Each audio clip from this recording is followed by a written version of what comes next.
अच्छा गाइस, सो आज हम डिस्कस करेंगे लोकल डेटाबेस। मीन हमने डॉट को भी कवर कर लिया, और फ्लटर यूआई जो विजेट्स थे वो भी हमने कवर कर लिया ऑलमोस्ट। तो अभी हम मूव हो गए लोकल डेटाबेस पे। सो आज से हम डिस्कस करेंगे local database. So first of all हम जानते हैं लोकल डेटाबेस क्या है। अच्छा, उससे पहले स्टार्ट करने से पहले मैं आपको बताऊं, हमारे पास दो टाइप के डेटाबेस। मीन वैसे तो मल्टीपल डेटाबेस होते हैं, मैं ऑफलाइन और ऑनलाइन की बात कर रहा हूँ। उसका कंसेप्ट आप लोगों को समझा रहा हूँ। ऑनलाइन डेटाबेस और जो ऑफलाइन डेटाबेस है उसमें क्या फर्क है। ओके, सो लोकल डेटाबेस नहीं है, वो हमारे पास ऑफलाइन होता है। ऑफलाइन का मतलब क्या है? ऑफलाइन का मतलब ये वो इंटरनेट के बगैर हम डेटा को एक्सेस कर सकते हैं। इन सिंपल वर्ड, हम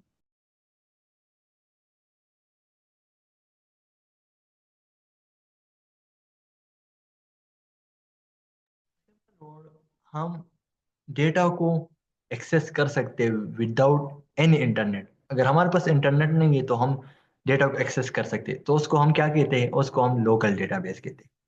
और एक हमारे पास होता है रिमोट डेटाबेस, या हम क्लाउड डेटाबेस भी कह सकते हैं। वो हमारे पास इस तरह होता है, जब हमारे पास इंटरनेट होता है वो हमारे पास सर्वर पर अवेलेबल होता है। जब हमारे पास इंटरनेट होगा, अवेलेबल होगा, तो उसको हम एक्सेस कर पाएंगे। अगर इंस्टेड हमारे पास नेटवर्क ना हुआ तो हम उसको एक्सेस नहीं कर पा सकते। तो लोकल और जो क्लाउड डेटाबेस है उसमें ये फर्क है। लोकल डेटाबेस के लिए हमारे पास रिक्वायर्ड नहीं है कि इंटरनेट का जरूर हो। ओके, जो रिमोट डेटाबेस है या हाइब्रिड डेटा क्लाउड डेटाबेस है, ये हमारे पास स्टोर होता है सर्वर पर। एक बड़ा कंप्यूटर होता है, उस पर ये स्टोर होता है। ठीक है। और जो लोकल डेटाबेस है, तो जो हमारे फोन की जो स्टोरेज होती है ना, उसमें ये एक फाइल बना लेता है, और उसमें हमारी जो हमारा डेटा है वो स्टोर होता है। तो आई होप कि ये कंसेप्ट आपको क्लियर होगा कि लोकल डेटाबेस और क्लाउड डेटाबेस में क्या डिफरेंस है।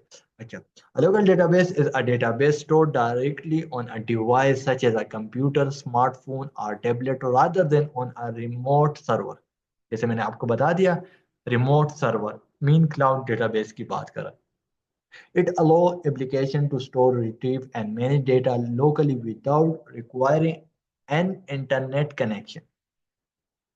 Local databases are often used in mobile app, desktop application, and other software where quick offline access to data is essential।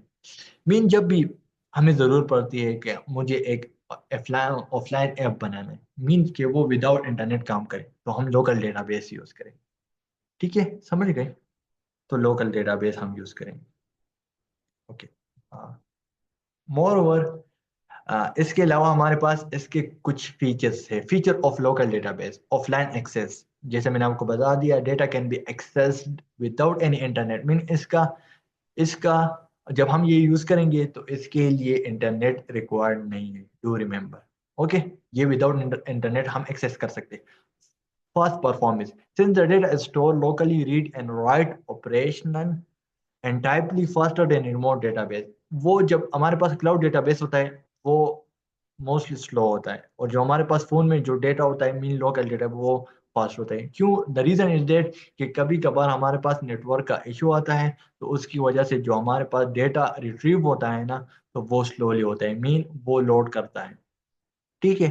तो हमारे पास फर्स्ट परफॉर्मेंस पे लिमिटेड स्कोप। मीन इसकी एक limited scope है कि हम ये एक एक यूजर के लिए बना सकते हैं। A single device or user, mean ये एक सिंगल डिवाइस के लिए या यूजर के लिए हम ये डेटाबेस बना सकते हैं। समझ गए? एक डिवाइस के लिए, मीन मल्टीपल डिवाइस के लिए नहीं, हम एक डिवाइस के लिए लोकल डेटाबेस को यूज कर सकते हैं। Small size, optimized for limited storage and memory, suitable for device with constrained resource। Mean इसमें हमारे पास लिमिटेड स्टोरेज होती है। जो हमारे पास जो रिमोट होता है, जो क्लाउड डेटाबेस होता है, वो तो हमारे पास उसमें जो जो हार्ड डिस्क लगा होता है वो तो बहुत ज्यादा होता है। लेकिन हमारे पास जो ऑफलाइन की हम बात करते हैं, लोकल डेटाबेस की, तो उसके जो स्टोरेज है वो हमारे पास बहुत कम होती है। ओके। ओके, सो देन हम मूव करते हैं एसक्यूएलाइट डेटाबेस। सो हम फ्लटर में एसक्यूएलाइट डेटाबेस पढ़ेंगे। ये भी हमारे पास लोकल डेटाबेस है। पहले मैंने आपको लोकल डेटाबेस एक्सप्लेन कर दिया, उसके फीचर। देन उसके बाद में एसक्यूएलाइट डेटाबेस। तो ये हमारे पास क्या है? ये हमारे पास लोकल डेटाबेस है। SQLite is a popular plugin for using SQLite. तो इसका एक प्लगइन हमारे पास होता है एसक्यूएलाइट का, ठीक है, जो एसक्यूएलाइट के लिए यूज होता है। मीन ये प्लगइन हम यूज करेंगे, ठीक है। उसके बाद हमारे पास डेटाबेस जो हम ऐप में वो इंटीग्रेट कर पाएंगे। विदाउट इसके हम नहीं कर सकते। A lightweight relational database in Flutter application, it provides a way to store and manage structured data locally on the device, enabling Flutter app to function offline. SQLite is widely used for managing persistent data such as user setting, cache data, or application-specific record. तो हम एक specific record के लिए हम local database use कर सकते हैं। अगर हमने फ्लटर सीख लिया और हम चाहते हैं कि हम लोकल डेटाबेस यूज करें, तो हम एसक्यूलाइट यूज कर सकते हैं। और हमारे पास लोकल डेटाबेस, हम आगे जाएंगे हाइव डेटाबेस, वो फिर हम आगे डिस्कस करेंगे।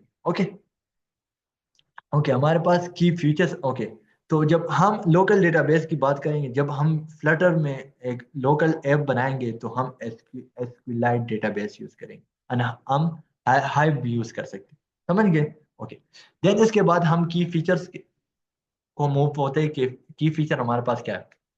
Relational database allow you to store data in a table with row and column.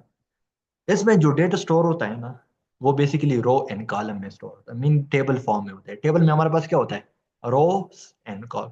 Combination of row and column is called table. जब हमारे पास रो एंड कॉलम कंबाइन होते हैं, तो हमारे पास एक टेबल बनता है। तो ये हमारे पास जो डेटा है वो स्टोर होगा रो और कॉलम के फॉर्म में। SQL support. एसक्यूएल सपोर्ट से मीन यहाँ क्या मतलब है? execute standard SQL queries for creation, reading, updating and deleting. Okay, may be आपने यूनिवर्सिटी में ये सब्जेक्ट पढ़ा होगा कि लाइक डेटाबेस, उसमें ओरेकल डेटाबेस पढ़ाते। वही सेम कंसेप्ट इसमें भी हम यूज करेंगे, ठीक है। वही क्यूरीज हम यूज करेंगे यहाँ।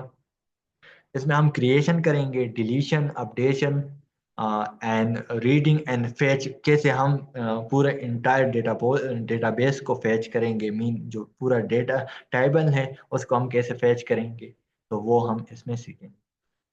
Cross platform work on both Android and iOS platform. इन ये iOS पर भी काम करता है और Android भी काम करता है। ओके ओके, देन जो आज हम जो डिस्कस करेंगे मेन, वो है मॉडल। तो बेसिकली हम मॉडल क्यों बनाते हैं? तो देखते हैं। इन SQLite a model is a dart class that represent the structure of a table in your database। ये हमारे पास स्ट्रक्चर डिफाइन करता है डेटाबेस का। जो हमने टेबल बनाए हुए हैं ना, उसका हमारे पास क्या करता है? एक स्ट्रक्चर डिफाइन करता है। एक it serves as a blueprint for the data you want to store, making it easy to work with database record in your Flutter app. Mean model हम क्यों बनाते हैं? कि जो हमारा ऐप है ना, उसका जो डेटाबेस है उसका एक ब्लूप्रिंट हो, मीन उसका एक स्ट्रक्चर हो। समझ गए? Why do we create a database? Organized data handling. Model make it easily to manage the data by represent each row in the data has a dart object. Mean इसमें हम क्यों use करते हैं? जब हम मॉडल यूज करते हैं, तो इसमें हमारे पास ये आसानी होती है कि हमें पता होता है कि ईच एंड सिंपल रो, हमें पता होता है कि इस रो में ये डेटा स्टोर होगा हमारे। ओके, इस वजह से हम मॉडल को यूज करके। Readability, instead of working with raw maps और complex query, you can use object with the meaningful property. हम मीनिंगफुल प्रॉपर्टीज इसमें यूज कर सकते हैं, लाइक वेरिएबल्स। जैसे मैंने आपको क्लास, जो क्लास, अगर आपको क्लास का कंसेप्ट क्लियर है, तो ये मॉडल सिंपल है। It's not difficult. code reusable model can be reused across the app, reducing duplication। जो डुप्लीकेशन है ना, वो भी ये मॉडल रिड्यूस करता है, मीन खत्म कर देता है, ठीक है। इसके बाद हमारे पास एक एग्जांपल है कि मैंने एक नेम का एक मॉडल बनाया हुआ है, एक क्लास। ये क्लास है, कीवर्ड आपको सबको पता है, आप इससे फेमिलियर हैं। और ये नेम मॉडल ये क्लास का नेम है। इसमें मैंने एक वेरिएबल लिया हुआ है, ठीक है, और इसमें मैंने एक कंस्ट्रक्टर पास किया हुआ है। आई होप कि आपको पता होगा कंस्ट्रक्टर हम किस पर्पज के लिए यूज करते हैं। यहाँ हमने क्या किया है, कन्वर्ट टू मैप। अच्छा आई थिंक, अच्छा ये आगे बताते हैं। ओके, कन्वर्ट टू मैप, या हमारे पास क्या होता है, जो डेटा है ना ये वेरिएबल फॉर्म में है। अब ये कन्वर्ट करेगा मैप में। मैप में हमारे पास क्या होता है, की वैल्यू पेयर्स होती है, की वैल्यू पेयर्स।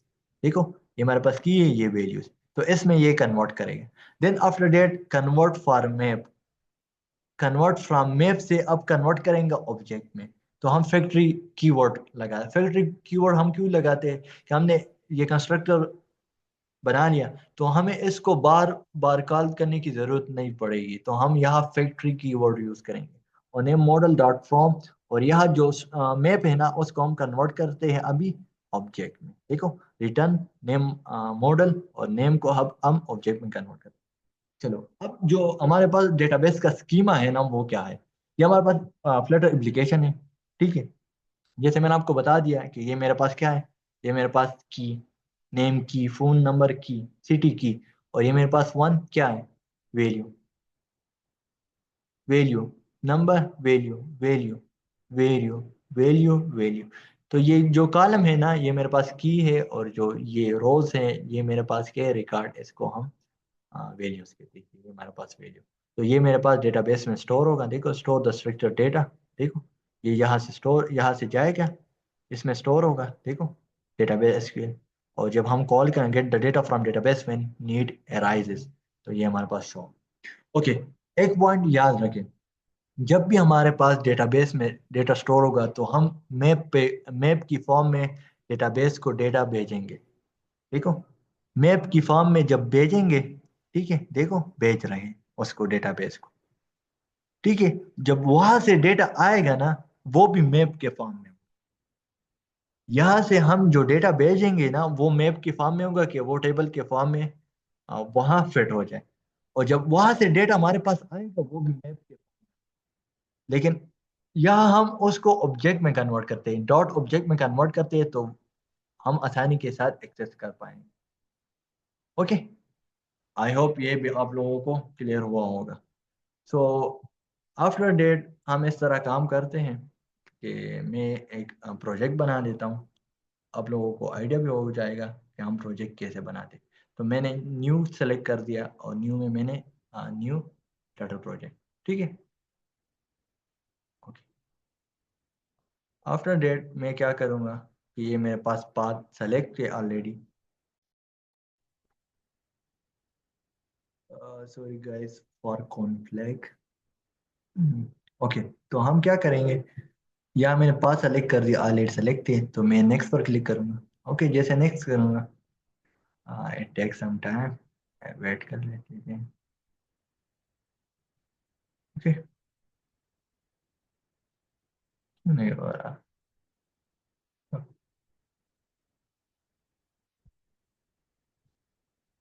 अच्छा, ये मेरे पास क्रिएट आए हैं, लेकिन वो लोडिंग की वजह से मेरे पास मेरे क्रिएट प्रोजेक्ट मैंने नाम भी नहीं दिया, डायरेक्ट हो गया। चलो एक काम करते हैं, यहाँ क्या कर लेते हैं,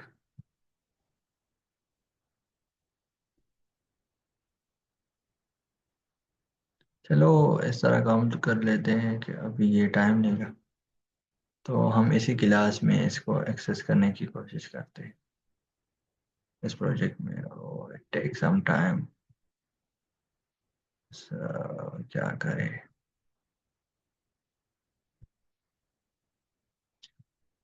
हाँ वेट करेगा ये इसका मसला हल हो जाए, फिर मैं आप लोगों को समझाता हूँ कि बेसिकली बस नहीं चाहिए मुझे, कैसे करें, या आके मैं इस तरह काम कर देता हूँ, इसको रिमूव कर दिया। ओके, अच्छा चलो फिर बाद में प्रोजेक्ट बना लेंगे, अभी वो सब कुछ ऑन है तो मसला कर रहा है। ओके, अच्छा फर्स्ट ऑफ ऑल क्या करना है, हमने मॉडल बनाना है, ठीक है, मॉडल। ओके, तो मैं एक क्लास बनाऊंगा, ठीक है। क्लास मैंने ले लिया, कीवर्ड आप लोगों को पता है, सही है। और मैं लूंगा लाइक यूजर के लिए यूजर मॉडल बना लेता हूँ, यूजर मॉडल। ठीक है, मैंने क्लास बना लिया, आप लोगों को ये क्लियर हुआ होगा कि क्लास हम क्यों बनाते हैं। और यहाँ मैं इसको लेता हूँ स्ट्रिंग, और यहाँ मैंने इसको दे दिया नाम। ठीक है, जस्ट मैं सिंपल नेम के लिए ले लेता हूँ कि आप लोगों को समझ आ जाए कि मॉडल हमारे पास बेसिकली काम कैसे करता है। ओके, देन इसके बाद मैं कंस्ट्रक्टर लूंगा, कंस्ट्रक्टर। ओके, कंस्ट्रक्टर, अच्छा, नेम, क्लास का नेम और कंस्ट्रक्टर ऑलवेज सेम हो, आप लोगों को पता है, क्लास यूजर मॉडल। ओके, और इसको मैं रिक्वायर करूंगा। ठीक है, और इसको क्या करूंगा, दिस डॉट नेम कर दूंगा।